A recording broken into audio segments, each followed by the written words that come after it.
السلام علیکم ورحمۃ اللہ وبرکاتہ۔ حضرت قطب المدار سید بدیع الدین زندہ شاہ مدار کی ایک معزز خلیفہ جس کا جنازہ 12 سال تک چلتا رہا۔ تقریباً آج سے 600-700 سال پہلے کی بات ہے، جب قطب المدار سید بدیع الدین زندہ شاہ مدار کی ولایت کا سورج چمک رہا تھا۔ خاکدان گیتی کے ہر گوشے، ہر چپے میں قطبیت کی دھوم مچی ہوئی تھی۔ ہر نسل آدم کے دل و زبان پر عقیدت و محبت کے چراغ روشن تھے۔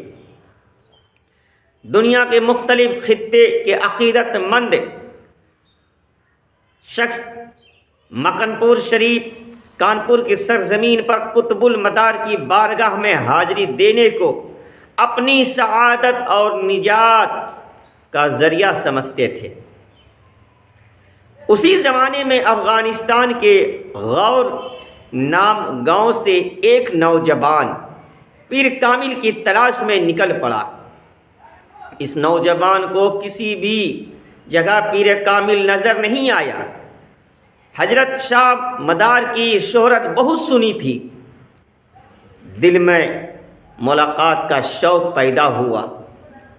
منازل طے کرتے ہوئے حضرت شاہ مدار کی بارگاہ میں حاضر سعادتیں حاصل کی۔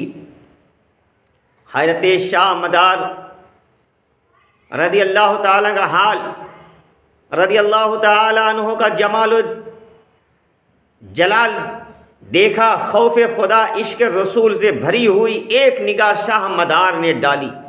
نوجوان کے جسم پر راشا طاری ہوا۔ شاہ مدار نے دریافت فرمایا، آپ کہاں سے آئے ہو؟ نوجوان نے جواب دیا، افغانستان سے آیا ہوں، میرا نام قطب ہے، غور گاؤں سے نسبت ہے، اس لیے لوگ مجھے قطب غوری کے نام سے یاد کرتے ہیں۔ یہ سن کر حضرت شاہ مدار نے فرمایا، سبحان اللہ، نام بہت اچھا ہے، میرے پاس کیوں آئے ہو؟ اس نوجوان نے جواب دیا، آپ کے نام کی شہرت سن کر فیض اور برکت حاصل کرنے کی غرض سے حاضر ہوا ہوں۔ اس نوجوان کے شب و روز حضرت کی بارگاہ میں گزرنے لگے، دل کی صفائی تربیت ہوتی رہی۔ ایک دن شاہ مدار نے قطب غوری کو مداریہ سلسلے میں داخل فرمایا۔ داخل بیعت ہوتے ہی دل کی کیفیت بدل گئی۔ آپ خلافت سے سرفراز فرمائے گئے۔ اسی دن سے قطب غوری کی زندگی کا نیا دور شروع ہوا۔ شریعت و طریقت کے آفتاب بن کر چمکنے لگے۔ لاکھوں طالبان معرفت الہی کو عرفان کی روشنی میں جگمگا دیا۔ ایک دن قطب غوری اپنے 70 مرید کو مخاطب کر کے ارشاد فرمایا کہ آج میں نے تم لوگوں کو اس لیے بلایا کہ عنقریب میں تم لوگوں سے جدا ہو کر اپنے منزل پر پہنچنے والا ہوں۔ بعدہ تم لوگ پریشان نہ ہونا، میری وصیت غور سے سنو۔ میرے انتقال کے بعد شریعت کے مطابق مجھے غسل دینا، نماز جنازہ پڑھنا، پھر تم 70 مریدین میرے جنازے کو لے کر روانہ ہو جانا۔ چلتے چلتے رات ہو جائے آرام کرنا، پھر طلوع آفتاب کے بعد روانہ ہو جانا۔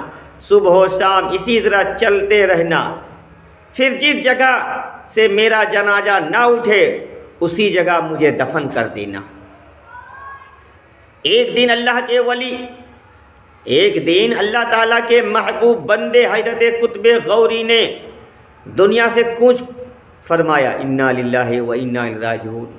حضرت قطب غوری کے انتقال کی خبر بجلی کی طرح پھیل گئی۔ آپ کی وصیت کے مطابق غسل و کفن دے کر سب نے نماز جنازہ پڑھی اور وصیت کے مطابق منتخب کیے ہوئے 70 مریدین نے اپنے پیر کامل کا جنازہ اٹھایا، چلتے رہے، یہاں تک کہ 12 سال تک اپنے پیر کا جنازہ اٹھا کر چلتے رہے۔ اس 12 سال کے عرصے میں ٹھنڈی، گرمی، بارش کے ایام آئے، چلتے بھی گئے۔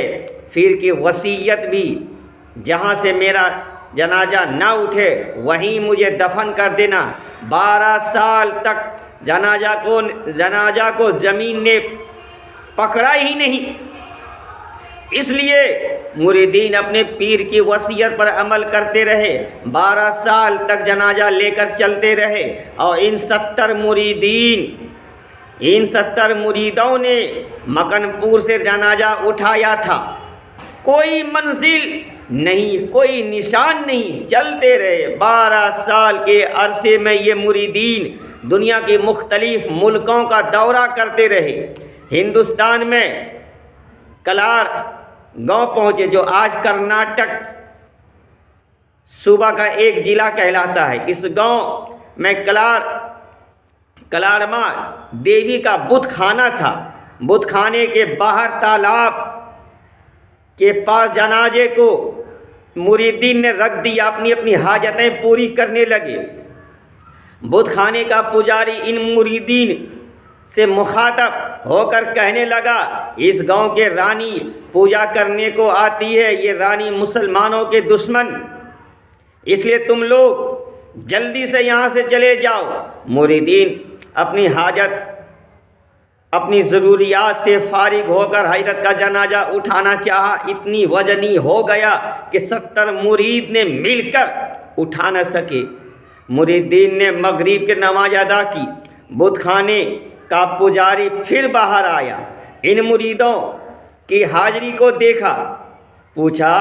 مریدوں نے کہا، حضرت کا جنازہ اٹھ نہیں رہا ہے، اور آپ کی یہ وصیت تھی کہ میرا جنازہ جہاں رک جائے وہیں مجھے دفن کر دینا۔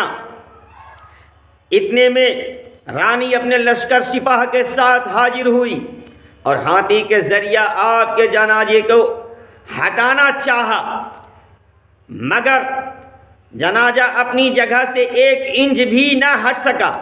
یہ حیرت انگیز واقعہ دیکھ کر رانی اپنے لشکر سپاہ کے کلمہ پڑھ کے مسلمان ہو گئی، اور وہ جگہ مسلمانوں کے لیے وقف کر دیا گیا۔ سبحان اللہ، سبحان اللہ۔ نگاہ ولی میں وہ تاثیر دیکھی، نگاہ ولی میں وہ تاثیر دیکھی، بدلتی ہزاروں کی تقدیریں دیکھی۔ عزیزان ملت اسلامیہ، اس ویڈیو کو آپ حضرات ثواب جاریہ کے لیے آگے شیئر کریں، لائک